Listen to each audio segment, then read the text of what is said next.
PFL 2022, Week 7 of the playoffs right here. We got Anthony Pettis, Stevie Ray, Omari, Akhmedov, Silveira stepping in for Antonio Carlos Jr. We got Oliver Mercier, Alex Martinez, Delan, Monte, and Rob Wilkinson. Those are the playoff fights right there. And then we got the post-lims right here. 4 post-lim matches if you want to look at those ones for a second. And then we got 3 prelim matches with a good wrestler from, I believe, Israel or something like that. Maybe Egypt, if I'm remembering correctly. Taking on Babulaidze. We got Hamlet and Cory Nelson making their rematch. Hendricks making their rematch, sorry. And then Dylan Potter and Marcelo Nunes. Winner, I think, will be on the next season of Dana White's Contender Series. I'm just kidding. Next season of PFL. But it's a good card. We're going to do our full card prediction. Before then, make sure to like, make sure to subscribe. Check the top link in the description down below to become a member to see all of the bets that we're going to make on this fight card. With all that being said, let's get into the first one. The PFL's welterweight division, Mahmoud Sebie versus Babulaidze, if I'm saying that one correctly. Itzo is a good striker. I do believe he's going to be the better striker. He's going to have the more cardio than Mahmoud Sebie. And then wrestling...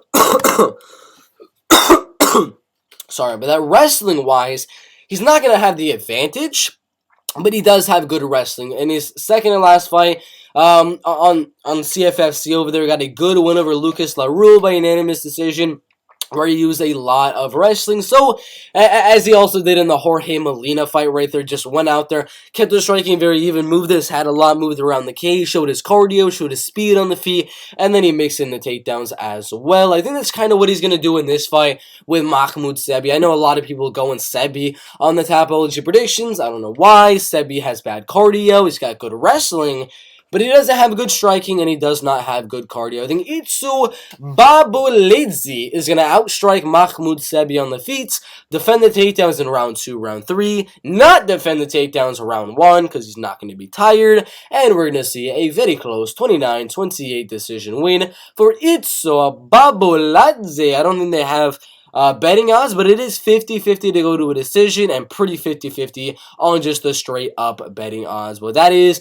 my prediction. I got Babulaidze, if I'm saying that one correctly, by a 29-28 decision. Cory Hendricks and Hamlet in the light heavyweight division. I know. Cory Hendricks has already beaten Hamlet with a rear naked round 3 about a year ago. But we gotta remember, he was losing that fight. He was losing round 1, he was losing round 2, he was about to lose the decision on the judges' scorecards and then popped off because Martin gassed out a little bit. Martin's cardio is not the worst anymore. He has definitely improved it since then, and he's definitely going to be the better striker. Cory has good leg kicks, as we saw in this last fight with Emiliano Sordi, but Martin is a good body kicker. He's got very good striking, definitely has the power advantage, and in my opinion, could outstrike Cory Hendricks for 3 rounds and win a decision. This fight, in my opinion, comes down to cardio.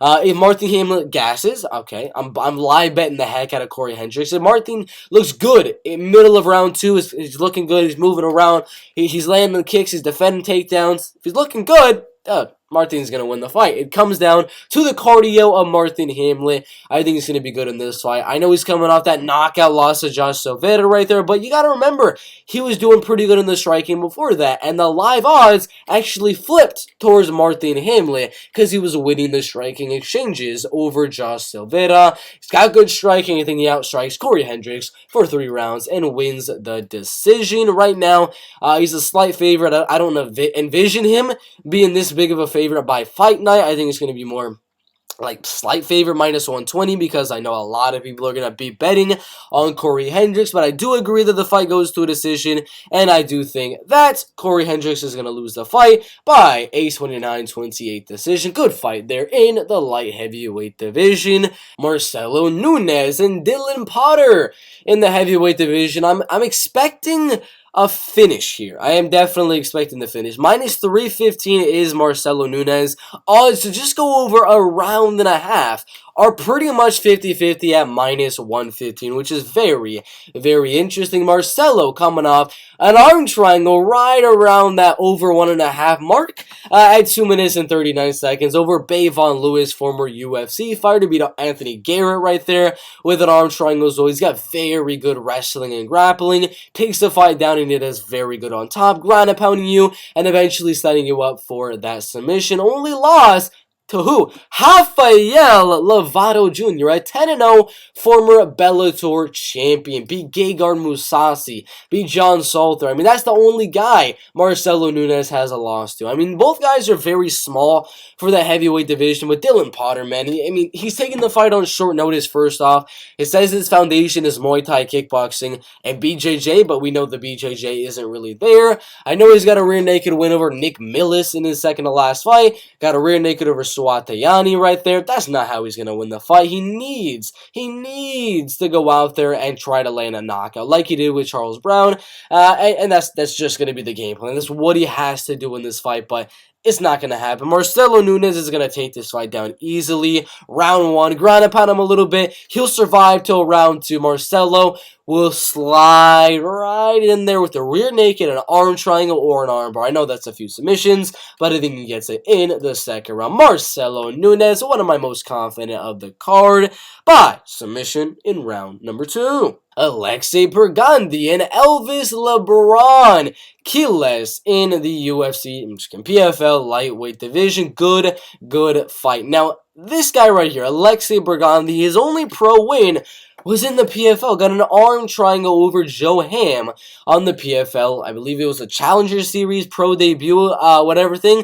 Got a very, very good win there. Took the fight down and got that submission. I mean, that's what he's done in his entire MMA career. He's got good wrestling, good grappling, and he's going to take this fight down as well. Another undefeated guy in his amateur MMA career, but all 4 wins coming by a decision. He's got decent striking, decent wrestling, decent grappling.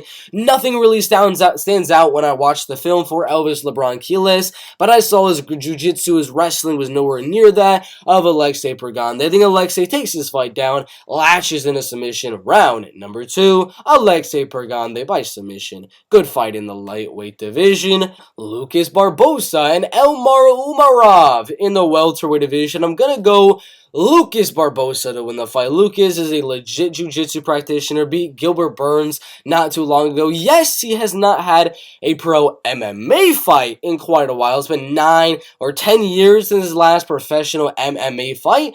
I don't know why Elmar Umarov is the favorite. I think the odds might have flipped not too long ago. I actually think they did. Yeah, Lucas is a slight favorite now, as he should be. I do think he's going to win the fight because Elmar Umarov does look like he's as a Russian. He obviously is. You would think maybe he's got like really, really good takedown defense, really good wrestling, really good grappling, and he does have good wrestling, he does have good grappling, but it's not like he's going to be able to defend the takedown for that long. I think eventually Lucas Barbosa will find a way to get this fight to the mat. Like a Caio Borrego, you get the fight to the clinch maybe, and try to get the hooks in and get the back, and look for the rear naked. And I think Elmar Umarov is a good striker. He is going to have the striking advantage here.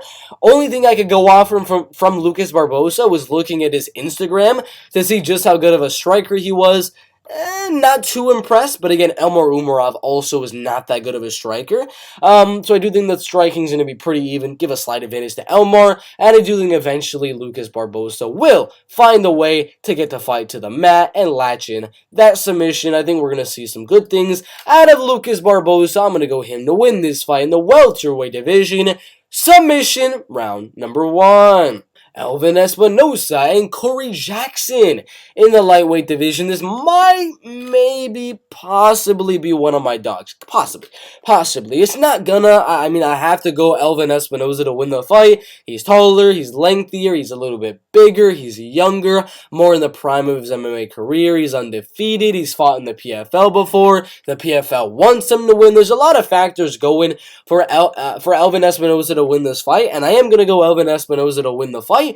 but it's close. He's got good kicks at range, good body kicks, good front kicks and things like that. He's got decent striking, good speed, and a good takedown, good wrestling, good grappling. That's the main way he was able to win his last fight with Hopton Stewart, was using that wrestling, using that grappling to win the fight. But you know, Cory Jackson right here also has good striking, and his takedown defense is very, very solid. So it's a close fight in that Cory has a good style to beat Elvin Espinoza, good takedown defense, and pretty similar striking to Elvin Espinoza. So I think this is going to be a close fight for Elvin Espinoza. It's going to be a close decision going either way, but I'm going to have to go Elvin Espinoza. I mean, odds right now, I mean, it's a little bit too much in my opinion, but over 1.5 is a little bit crazy. I think it does go to a decision. So I think Elvin Espinoza goes out there and outstrikes Cory Jackson slightly, mixes in the takedowns, out-wrestles, out-grapples, and wins this fight by a decision. Brahyan Zurcher and Ricardo Jimenez in the featherweight division. Brahyan Zurcher undefeated, 3-0 with a combate triangle choke submission win and a unanimous decision over Scotty Stockman. This is a setup fight. We all know it. 98% going Zurcher. I'm going Zurcher. We all know what's going to happen here. Brahyan's going to take the fight down. He's going to wrestle. He's going to grapple. And he's going to get that win. Yes, Ricardo's a decent boxer. He's got okay striking, but he has no power. 2 decision wins here. 2 decision wins here, and no finishes whatsoever. He's not going to knock out Brahyan Zurcher. It is the perfect matchup for Brahyan Zurcher. My most confident in the card. Zurcher gets the fight to the ground, submits Ricardo Jimenez, round number 1. Rob Wilkinson and Delan Monte in the light heavyweight division tournament semifinals for the PFL playoffs. I'm going to keep this short. I'm going to keep this sweet. He is taller, he is lengthier, he's a better Muay Thai fighter, he's a better kickboxer. Delan's only chance of winning is pressuring the heck out of Rob Wilkinson and throwing the bombs. Not going to happen. Rob is very good at moving around the cage, has really good counters, and I think he's just going to outstrike him for 3 rounds or knock him out before then. He's got good knockouts on his career, knocked out Bruce Soto, knocked out Victor Pesta right there, knocked out Daniel Almeida. Yeah, he did lose to CR, Babulaidze right there, and then Israel Adesanya, but he's knocked out pretty much every opponent he's faced in his professional MMA career. He has very, very good power in his hands. But I don't know. I'm going to take a fly on this fight going to a decision. I mean, yeah, I can totally see Rob Wilkinson going out there and starching Delan Monte, but Delan Monte is only lost via submission. Carlos Eduardo and Antonio Carlos Jr., I haven't seen him really get hurt in any of his MMA fights in the past. Again, I could totally see Rob Wilkinson knocking him out in the first round. I'm going to go decision. I'm going to go Rob Wilkinson, 3 rounds apiece. I'm just kidding. 3 rounds of Rob Wilkinson, 0 for Delan Monte. Outstriking him for 3 rounds, staying at range, using his height, using his reach, and countering Delan Monte for 3 rounds. Rob Wilkinson with the unanimous decision. Oliver Aubin, Mercier, and Alex Martinez in the tournament finals. Tournament semifinals in the lightweight division. Martinez should not be here. I don't know why he is. It should be Clay Collard versus Oliver Aubin Mercier. I digress. But it's 28 years old versus 33 years old. The height advantage goes Martinez. Reach advantage goes Martinez. But experience advantage against much, much better competition goes Oliver Aubin Mercier. The decision machine, they should have called this man Bilal Muhammad, because the man has what? 3, 4, 5, 6, 7 decisions in a row. Absolutely insane. But he's the much better wrestler, in my opinion, and he's the much better striker. Jiu-jitsu-wise, I don't think either guy really has the best jiu-jitsu. I don't remember the last time either guy has gotten a submission in their pro MMA careers. So I think this fight does go to a decision. I don't see either guy knocking him out. But I do see Oliver keeping the fight even on the feet, staying in and out, using his right jab, and then getting the 1-2s every now and then, getting that left straight down the middle every now and then on Alex Martinez, landing good leg kicks. The leg kicks were a good weapon that he used in his last fight with House Manfio that was able to kind of separate the striking, because the boxing was pretty even, but those kicks really kind of believed that the judges were going to be like, yeah, okay, the kicks definitely secured that he won the round. So I think Oliver is going to kick Alex Martinez for 3 straight rounds, outbox him, out-kickbox him, and mix in the takedowns as well. Oliver Aubin Mercier with the unanimous decision. Omari, Akhmedov, and Josh Silveira in the light heavyweight division. I'm going to keep it short. I'm going to keep it sweet. Josh is younger. He's undefeated. He's taller. Sorry about that. I had a burp. He's taller. He's lengthier. He's the better striking, and he's got good takedown defense. Round 1 is going to be pretty boring, in my opinion. Omari's going to go out there trying to clinch up, trying to wrestle, trying to grapple, just trying to hold on to Josh for dear life. He may win that round. I think round 1 is going to be the closest round of the fight. But then when round 2, round 3 come along, and Omari Akhmedov gets a little bit tired, Josh Silveira is going to pour on the pressure. We saw what happened in the Jordan Young fight. Rest in peace. We've seen what happened in Brad Tavares' fight, Chris Weidman's fight. He doesn't really do good in the later rounds, and Silveira has been in those later rounds for sure. Went 3 rounds with Muhammad Juma right there, submitted him there. Went 3 rounds with Jared Lavelle in the main event. I mean, he's gotten to a decision or to the 3rd round a lot of times where he was able to submit or knock out his opponents very, very many times. I think this one's not going to be a submission one. I think he wants to knock him out, really secure that shot in the finals. So I'm going to go Josh Silveira, landing some good shots on the feet after Omari Akhmedov gasses himself out early, shooting for takedowns in round 1 and round 2. Josh Silveira winning this fight by TKO in round number 3. Anthony Pettis and Stevie Ray 2 in the lightweight division. I had Anthony Pettis in the first fight. He was winning the first fight. He won round 1. And then round 2, made a mistake. The fight hit the mat right there, and then boom, some modified twister stuff happened, and he got submitted in round number 2. All he has to do is stay away from that modified twister, stay away from the wrestling and grappling, which he was able to do in round 1 of the fight, and he wins here. I think Anthony Pettis should do what he did in his last fight with Stevie Ray, defend the takedowns like he did in round 1, and outstrike Stevie Ray. He was outstriking Stevie in round 1.